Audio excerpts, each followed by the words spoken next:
गोस्वामी जी उसको उल्लेखित भी करते हैं। यदि किसी व्यक्ति से अपराध हो जाए और उस अपराध का बोध करके वो प्रायश्चित कर ले तो भी उसे भगवत प्राप्ति हो सकती है। ये अहिल्या के प्रसंग से हमें समझ आता है।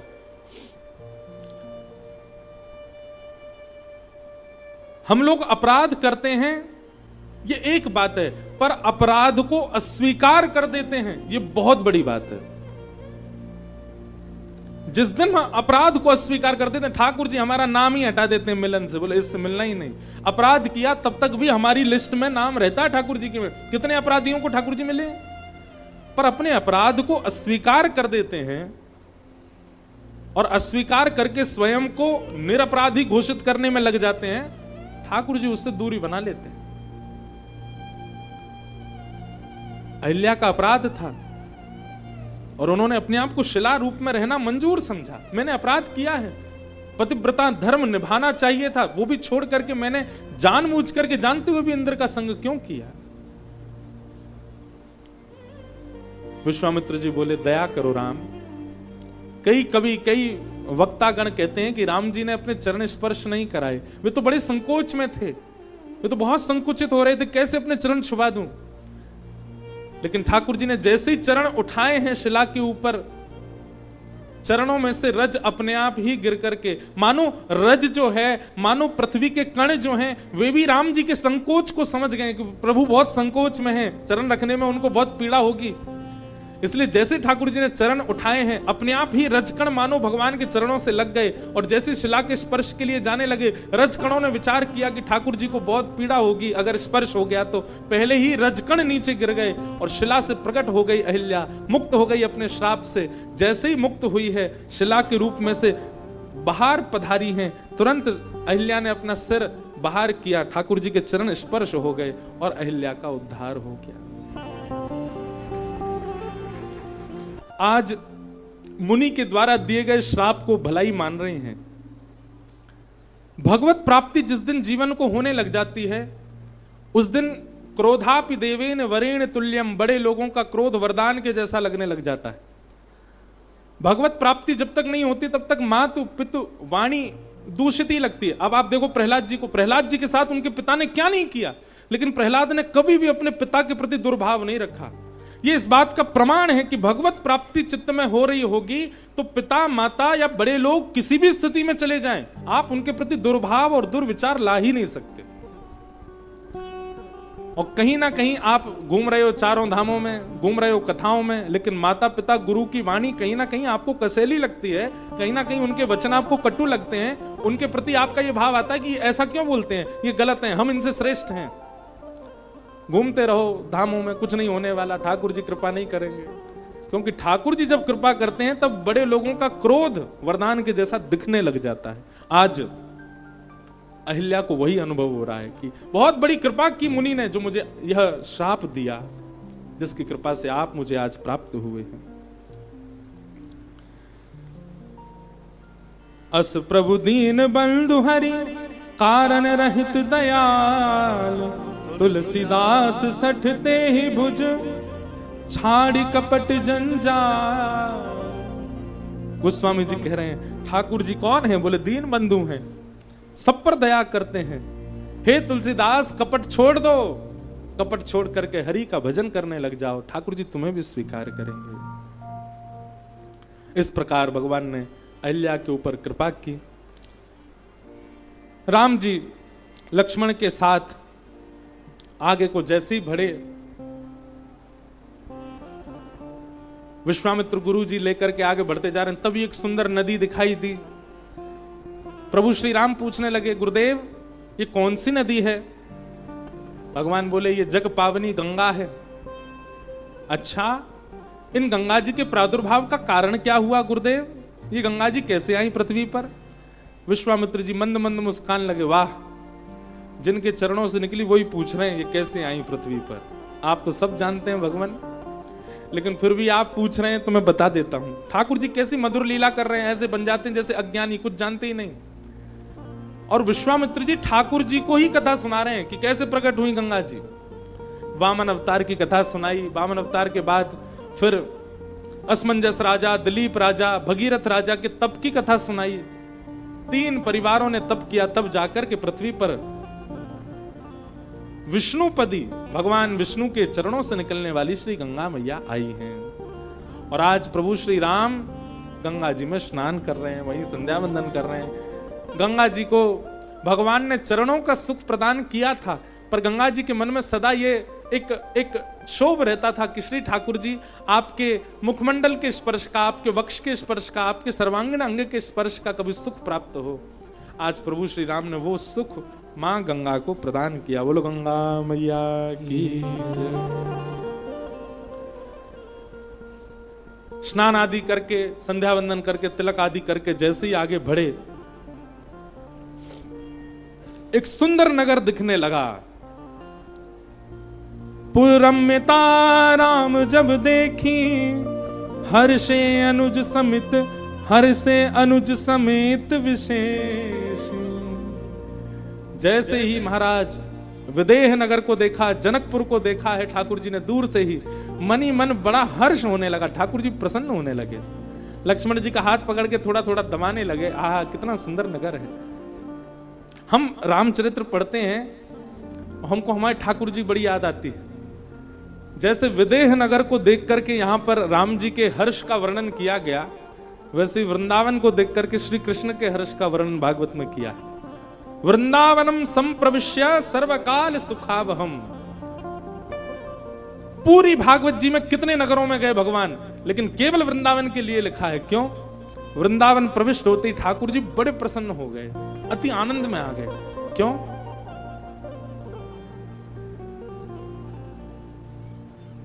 क्योंकि वृंदावन ब्रह्मा ने नहीं बनाया, वृंदावन हमारी किशोरी जी ने ही बनाया है। किशोरी जी के हृदय कमल से वृंदावन का प्रादुर्भाव हुआ, इसलिए ठाकुर जी प्रसन्न हो रहे हैं। और आज यहां पुर रम्यता राम जब देखी, हर्षे अनुज समित विशेष। क्यों इतने प्रसन्न हो रहे हैं? क्योंकि जानकी जी का स्थान है। आहा, गुंजत मंज मत रस भृंगा, कूजत कल बहु बरन बिहंगा, बरन बरन बिकसे बन जाता, त्रिविध समीर सदा सुख दाता। जो नगर हमें बहुत प्रिय होता है ना, एक चीज हमने अनुभव की है, उस नगर की छोटी छोटी वस्तुओं पर भी हमारा प्रकाश चला जाता है, हमारा ध्यान चला जाता है। लेकिन जिस नगर के प्रति हमारी अप्रियता आ जाती है, उस नगर में कोई कितना भी विशेष कोई काम क्यों ना कर दे, हमारा उस पर ध्यान जाता ही नहीं है, उसके प्रति हमारा भाव नहीं जाता। अब राम जी का तो पूरा पूरा ध्यान, एक एक चीज राम जी देखते हुए चल रहे हैं। कैसी सुंदरता है जनकपुर की। बनई न बरनत नगर निकाई, जहां जाई मन तहई लो भाई। आहा, नगर की सुंदरता का वर्णन करते नहीं बन रहा है, जहां जा रहे हैं वहीं मन लग रहा है राम जी का। सब कुछ नगर की सुंदरता का वर्णन किया गया। तभी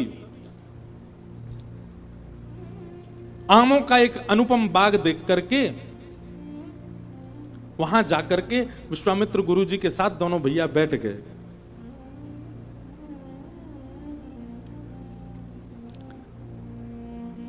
छांव में जाकर के बैठे हैं। तभी किसी नगरवासी ने विश्वामित्र जी को देखा, दौड़ करके गए और विदेह राज जनक जी को जाकर के सूचना प्रदान की है कि बोले महाराज, नगर में श्री विश्वामित्र जी आए और 2 कुमार बालक उनके साथ में पधारे हैं।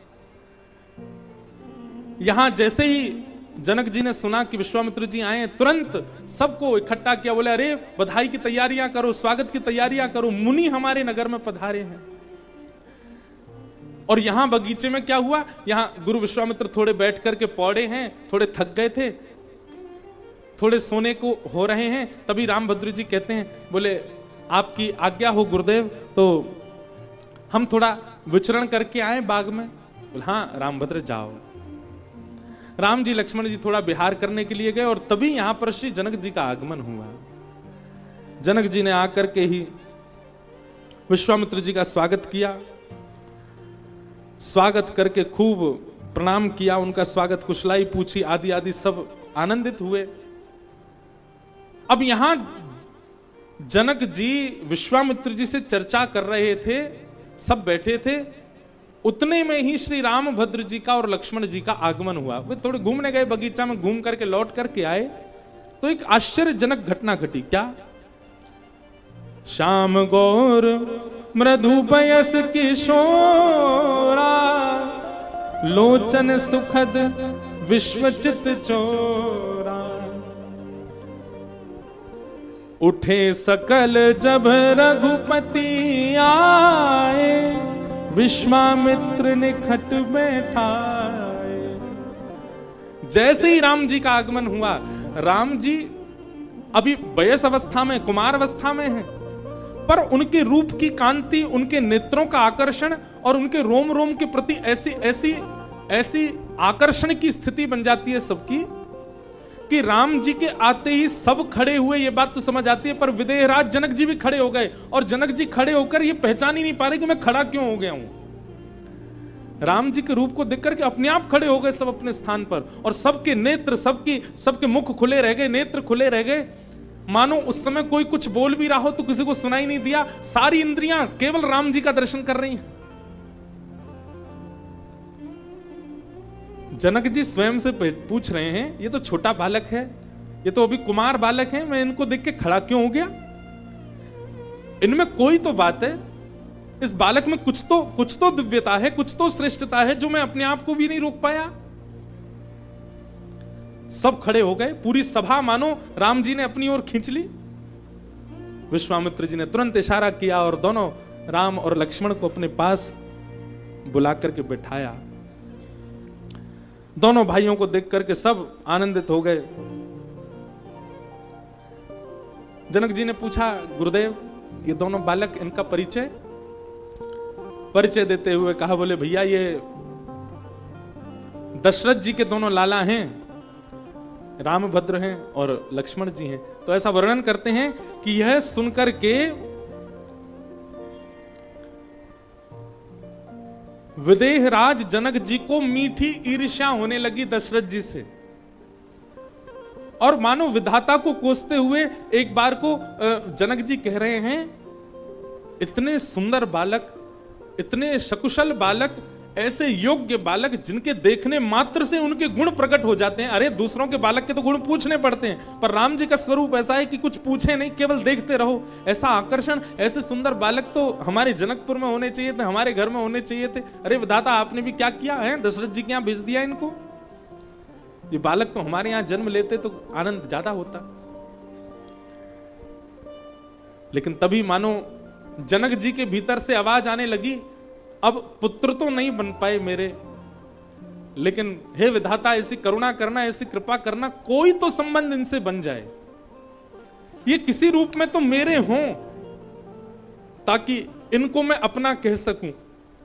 अभी तो मन में भाव यही आ रहा है कि ये दशरथ जी के पुत्र हैं, पर ऐसा कोई योजना हे विधाता बनावे कि इस जन्म में मैं किसी रूप से तो इनको अपना बता सकूं। स्पष्ट ये भी नहीं कहा कि सीता जी के लिए इनका भाव आवे, पर किसी ना किसी संबंध से तो ये मेरे हों। हे विधाता ऐसी कोई योजना बनाना। ऐसा राम जी का रूप है, सब उनके रूप पर मोहित हो जाते हैं। सुंदर रूप देख करके सब आनंदित हो गए। तभी विश्वामित्र जी से विदेहराज जनक कहते हैं कि भगवान आप इस वन में बैठ गए आकर के, कृपा करके आप भीतर चलिए ना नगर में। और नगर में एक सुंदर स्थान है, सुंदर सदन, जहां मेरी पुत्री सीता रहती है। सुंदर सदन की खासियत ऐसी है कि वो मौसम के अनुरूप पूरा सदन निर्मित होता रहता है। सर्दियों में गर्म हो जाता है, गर्मियों में ठंडा पड़ जाता है, जब इच्छा होती है तब वर्षा हो जाती है, जब इच्छा होती है मीठी ब्यार बहने लगती है। ऐसा सुंदर सदन है। मैं सीता को कहूंगा वो कुछ दिन हमारे भवन में रहेगी। आप लोग आए हैं, आपके आने से उस सदन की और महिमा बढ़ेगी, आप कृपा करके उसमें विराजमान हो जाओ। सुंदर सदन सुखद सब काला, तहां बासुले दीन भुमाला। विश्वामित्र जी कहने लगे नहीं, हमको तो यही सुख है। तो जनक जी ने मानो ऐसा भी कहा, आपको तो अभ्यास है वन में रहने का। दशरथ जी के दोनों कुमार आए हैं, कल को लौट करके जाएंगे तो क्या कहेंगे कि हम तो वन में ही रहे।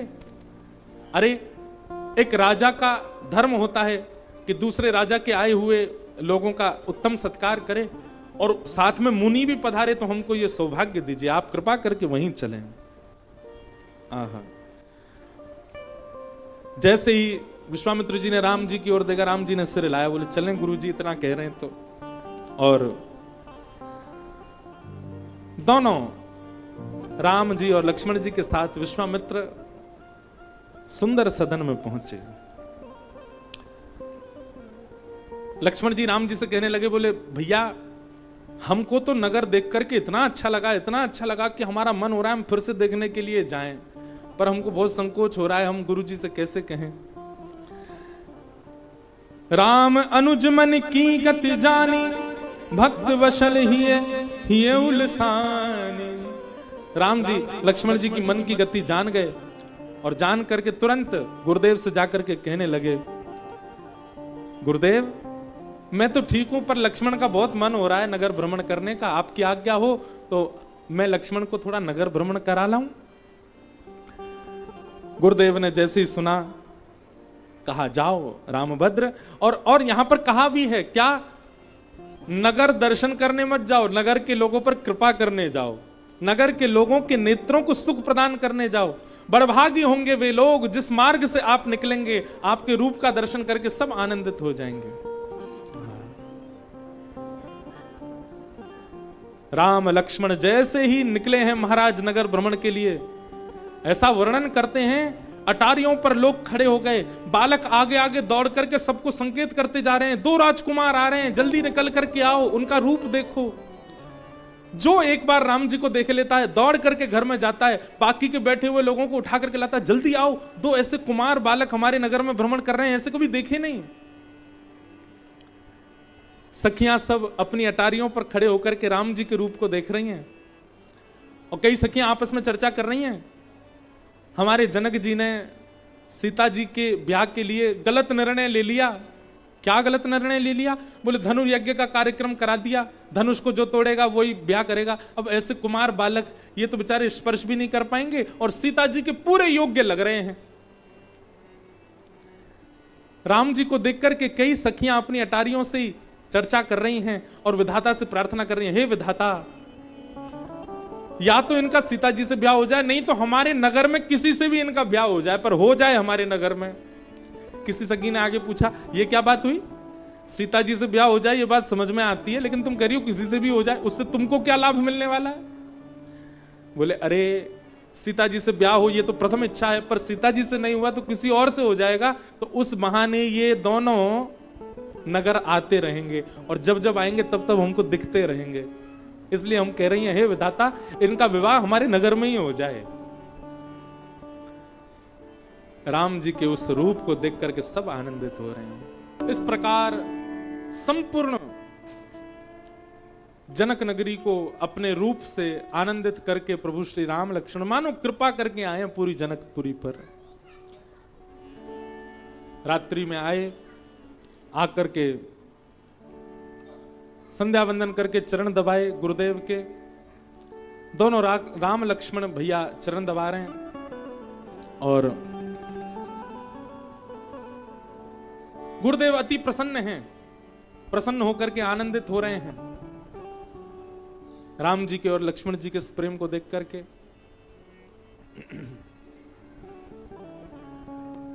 गुरु जी ने आज्ञा की, जाओ रामभद्र, अब आप भी जाकर के शयन करो। ले आएंगे, हम ले आएंगे, जाओ आप लोग ले जाना। कोई क्या बता रहे थे हम? क्या बता रहे थे? हाँ, तो राम लक्ष्मण दोनों चरण दबाने लगे। चरण दबा करके जैसे सोने के लिए गए तो फिर लक्ष्मण जी ने राम जी के चरण दबाए। बोले भैया आप दोनों गुरु जी की सेवा करके अब आप सो जाओ, अब हम आपकी सेवा करें। लक्ष्मण जी चरण दबाने लगे। सबसे विलंब से सोए लक्ष्मण जी, लेकिन सबसे पहले उठ गए और उठ करके नहा धो करके तैयार हो गए। ये सेवा का इसीलिए जीवाचार्य हैं श्री लक्ष्मण जी महाराज। उठे लगन लखन निश विगत सुनी, अरुण सिखा धुनि कान, गुरु तो पहले ही जागपति जगतपति जागे राम सुजान। लक्ष्मण जी पहले ही उठ गए और पहले ही उठ करके स्नान ध्यान करके सब तैयार हो गए। गुरुदेव की पूजा के लिए सुमन लेने के लिए दोनों भैया वन में गए। जैसे ही वन में गए वहां जाकर के मालियों से आज्ञा लेने लगे, कहां से पुष्प लें, कहां से तुलसी जी इकट्ठी करें, इस प्रकार का भाव रखा। राम जी थोड़ी देर तो देख रहे हैं, लक्ष्मण जी ने राम जी को पकड़े, कहा भैया क्या हुआ। थोड़ी देर तो राम जी होश में ही नहीं आ पाए, सीता जी के रूप को देखने लगे। राम जी बोले, लक्ष्मण ये कौन है, ये सामने जो घूम रही हैं ये कौन है, इनका थोड़ा पता तो लगाओ, परिचय तो करो, ये कौन है। लक्ष्मण जी ने बताया, बोले निश्चित ही विदेहराज जनक जी की पुत्री सीता जी हैं, शायद यहां देवी पूजा करने के लिए आई हैं, वही हैं। सीता जी के रूप को देख करके हमारे राम भद्र जी कितनी सुंदर बात कह रहे हैं, कैसे सीधे, कैसे सरल, कैसे सहज हैं राम जी। लक्ष्मण जी से क्या कह रहे हैं, जबकि लक्ष्मण जी छोटे भैया हैं। बड़े भैया को कई बार अपने मन की बात कहने में थोड़ा संकोच होता है, पर राम जी को संकोच नहीं हो रहा। लक्ष्मण जी से क्या कह रहे हैं, लक्ष्मण मेरी एक बात सुनो। क्या? राम जी कह रहे हैं, लक्ष्मण मैं एक बात कहूं तुमसे। बोले बताओ भैया क्या बात है। मैंने सपने में भी कभी परिस्त्री का दर्शन नहीं किया, ये रघुवंशियों का स्वरूप है, हम कभी परदारा पर स्त्री की ओर दृष्टि नहीं डालते। पर लक्ष्मण पता नहीं इनका रूप देख करके मैं क्यों इनकी तरफ खिंचा चला जा रहा हूं। अब बताओ, ये बात बड़े भैया को छोटे भैया से कहनी चाहिए, पर राम जी इतने भोले हैं, अपने मन की सारी बात बता रहे। मैं इनके रूप को देख करके थक नहीं रहा हूं, पर स्त्री का कभी स्वप्न में भी दर्शन नहीं किया है, पर इनमें कोई तो बात है लक्ष्मण, पता नहीं क्यों मैं इनकी ओर खिंचा चला जा रहा हूं लक्ष्मण। लताओं से जब अब सीता जी ने देखा है, किशोरी जी देख करके श्याम गौर वर्ण के दोनों भैया श्याम रूप के राम जी को देख करके प्रेम विवश हो गए। सीता जी भी मुस्कुरा गई हैं, राम जी भी उनके रूप को देख रहे हैं। आहा, और अब जो हुआ उसने तो हमारे मन को भी छीन लिया। क्या? तभी ठाकुर जी को एक मोर पिच्छ दिखाई दिया और प्रभु श्री राम पता नहीं क्यों सहज ही चलते गए और मोर पिच्छ के उस भाग को उठा करके अपनी बेणी में ठाकुर जी ने धारण किया है। राम भद्र ने आज मोर पंख धारण किया। हमने एक बात कही थी ना आज सुबह के सत्र में, राम जी सब चीजों का प्रारंभ कर रहे हैं। ये सब लीलाएं राम जी ने प्रारंभ की हैं, ठाकुर जी तो उस प्रारंभिक लीला का ही संवहन कर रहे हैं। जैसे पिता की पदवी को पुत्र संभालता है, श्री राम जी की पदवी तो पहले ही स्थापित हो चुकी है, उसका निर्वहन भगवान श्री कृष्ण कर रहे हैं। अब क्या जरूरत थी मोर पिच्छ को धारण करने की, परंतु मानो मोर पिच्छ धारण करते ही राम जी ने अपने प्रेम का प्रस्ताव रखा है किशोरी जी के आगे। मोर पिच्छ धारण करते ही रूप कांति ऐसी हुई, ऐसी अद्भुत हुई महाराज, क्या बताएं, उसका वर्णन नहीं कर सकते। मोर पिच्छ को धारण कर लिया, लेकिन तभी सीता जी ने और सब सखियों ने एक आश्चर्य देखा। क्या? शरद पूर्णिमा का दिन है, इतनी गर्मी नहीं थी, भोर का समय है, कोई ग्रीष्म ऋतु नहीं है, और श्री राम जी के मुखमंडल पर प्रश्वेत के बिंदु प्रकट हो रहे हैं। क्यों? हमारे मामा जी, बक्सर वाले मामा जी तो पद भी गाते हैं, छूटल ललार पे पसीना हो लाल काहे, छूटल ललार पर पसीना। हे लाल जी, आपके पसीना क्यों आ रहे हैं? कोई गर्मी का महीना तो नहीं है, ऐसी सुंदर ब्यार चल रही है, सुंदर पुष्प वाटिका में आप खड़े हो, फिर आपको प्रश्वेत के बिंदु क्यों आ रहे हैं? हमारे राम भद्र आज पहली बार संकोच में आए हैं। किशोरी जी के रूप कांति को देख करके ठाकुर जी इतने आनंदित हो गए हैं, कहां आज तक ऐसा रूप देखा नहीं, पहली बार किसी नारी को नेत्र भर के देखा है राम जी ने, इसलिए पसीना आ रहे हैं राम जी के मुखमंडल पर। सब सखियां इस रूप की बलैया ले रही हैं, सीता जी इस रूप के दर्शन करके आनंदित हो रहे हैं। बोलो राम भद्र भगवान की जय। सीता जी ने राघव जी को देखा और राम जी ने श्री किशोरी जी को देखा।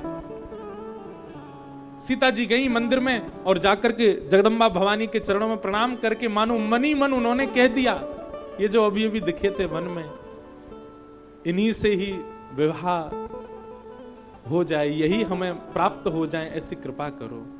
सीता जी के वचन सुनकर के जो भवानी की मूर्ति थी, उस मूर्ति पर अपने आप ही प्रसन्नता प्रकट होने लग गई, मानो स्वीकृति प्रदान कर दी कि हे सियाजू, आपके मन में जो भाव है वो होगा। जय जय गिरिवर राज किशोरी, जय महेश मुख चंद चकोरी, जय गज बदन सडानन माता, जगत जननी दामिनी दुत गाता।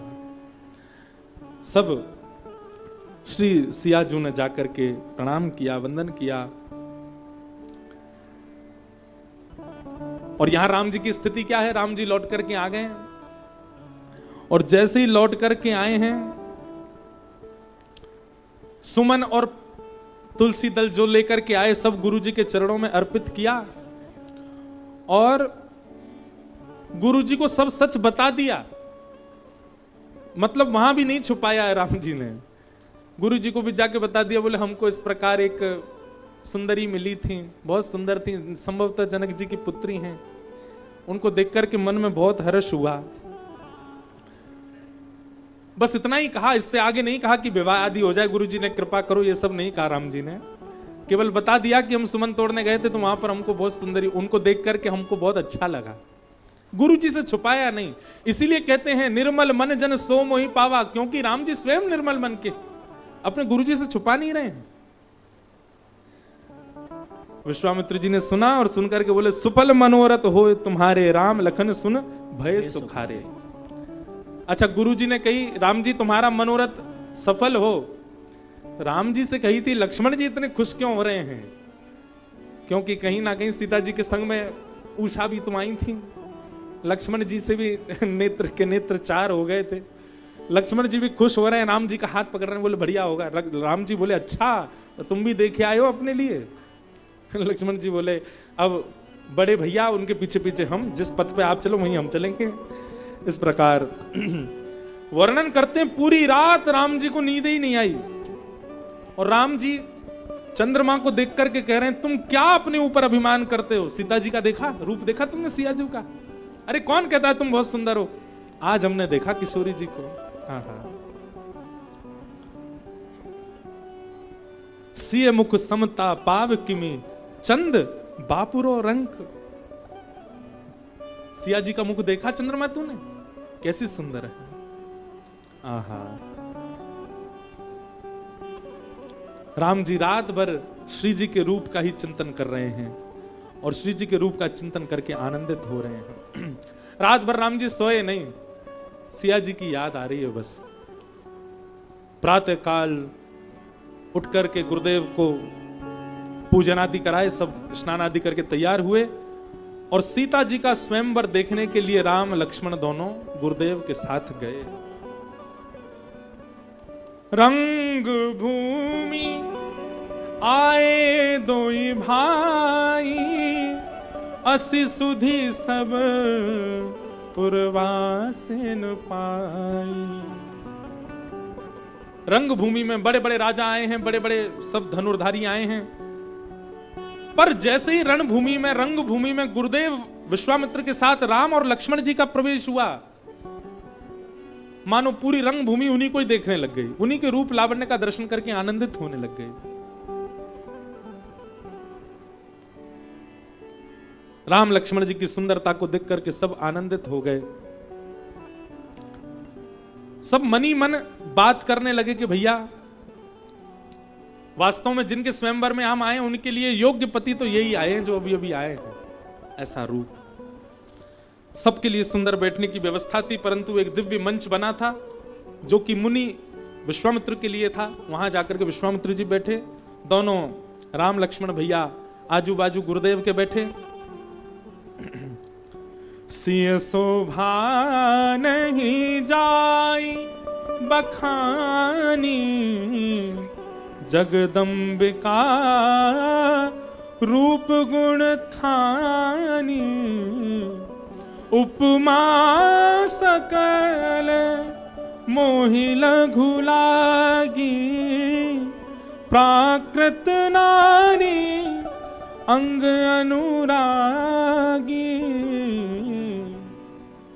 कवियों ने जितनी उपमाएं रखी हैं एक सुंदरता पर लिखने के लिए, वो सारी उपमाएं फीकी पड़ रही हैं सीता जी के रूप पर। ऐसा रूप है सिया जी का, उसका कोई वर्णन नहीं कर सकता है। तभी पूरी सभा एकत्रित हो गई, बंदी जन खड़े हो गए। खड़े होकर के उन्होंने पूरे नियम समझाए और जनक जी की वरदावली आदि हुई और पूरा बताया गया भाव कि भैया ये सामने धनुष रखा है, हमारे जनक जी महाराज का संकल्प है कि अपनी पुत्री उसी को देंगे जो इस धनुष को तोड़ने की क्षमता रखता हो। बोले बंदी बचन बर सुनहु सकल महिपाल, पन विदेह कर कहीं हम भुजा उठाई विशाल। भूप सहस दस एक ही बारा, लागे उठावन टरई नटारा। ऐसा वर्णन करते हैं कि 10,000 राजाओं ने प्रयास कर लिया। अब यहां पर लिखा तो है एक ही बार में 10,000 राजा गए और जाकर के उठाने लगे, लेकिन धनुष को हिला नहीं पाए। लेकिन इसका वर्णन कई संतजन करते हैं, बोले एक दिन में 10,000 राजा आके चले गए, लेकिन कोई भी तस से मस हिला नहीं पाया धनुष को। बड़े बड़े राजाओं ने आकर के प्रयास किया। जिस धनुष को, ऐसी कथा आती है कि बाल्यकाल में सीता जी ने उठा करके नीचे जो वस्त्र रखा था उस वस्त्र को बदलने का प्रयास किया, वस्त्र हटा करके दूसरा वस्त्र रख दिया। शिव जी का धनुष है तो नीचे आसन बदलने के लिए सीता जी ने एक ही हाथ से उठा करके, बाम हस्त से उठा करके आसन बदल करके धनुष को पुनः रख दिया। जब जनक जी महाराज पूजन करने के लिए गए तो उन्होंने कहा कल तो नीला वस्त्र था, अभी तक इतने दिनों से नीला वस्त्र था, ये अचानक से लाल वस्त्र कैसे हो गया, ये किसने किया? सब जगह पूछा गया तो बताया, बोले कि जानकी जी, सीता जी गई थी और सीता जी ने उठा करके दूसरा वस्त्र कर दिया। जनक जी सुनकर के आश्चर्यचकित हो गए, जिसको कोई हिला नहीं सकता सीता जी उसको उठा करके वस्त्र बदल दे। तो उसी दिन संकल्प कर लिया था कि जो इस धनुष को उठाएगा उसी से ही ब्याह होगा सीता जी का। इतना बलवान तो होना चाहिए मेरे दामाद में। लेकिन आज बड़े बड़े राजा थक गए, अपने गुरुजनों का आशीष लेकर के सब जाएं, लेकिन कोई भी धनुष को हिला ना पाए।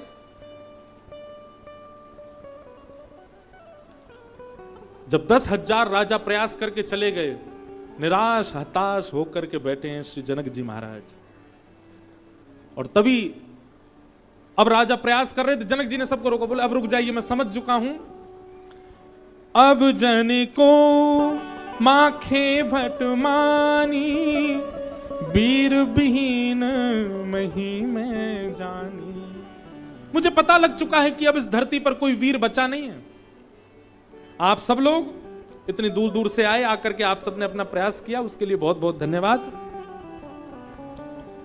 सबको प्रणाम किया और कहा कि अब मेरा भाग्य है, मेरी बेटी के लिए कोई योग वर नहीं है, विधाता ने जो लिखा है वही होगा। अब ऐसे मैं किसी से भी ब्याह तो नहीं कराऊंगा।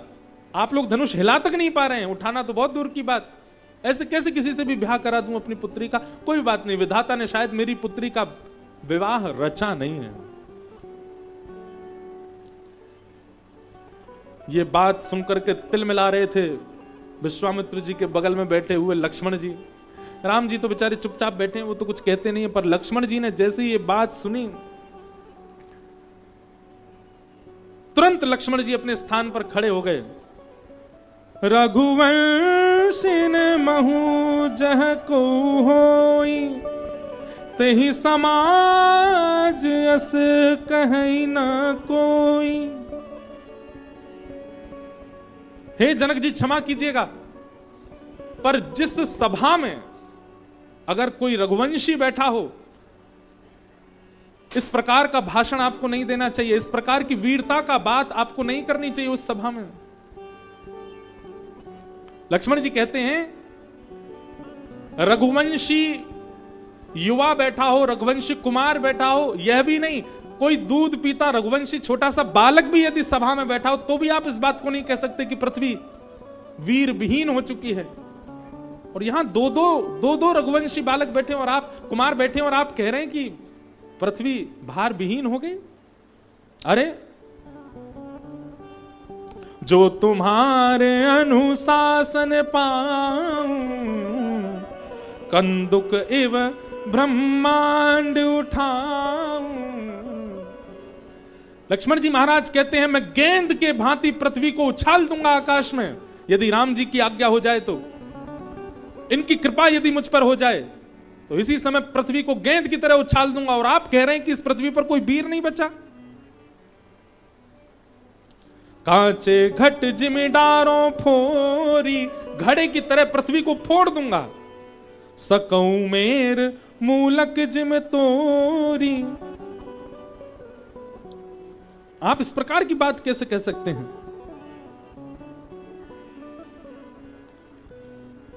लक्ष्मण जी की इस बात को सुन करके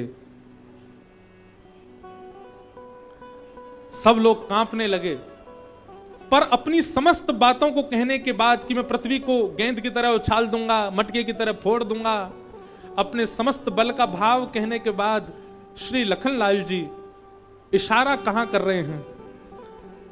तोरो छत्रक दंड जिम तब प्रताप बलनाथ, जो न करो प्रभु पद शपथ, कर्ण धरो धनु भात।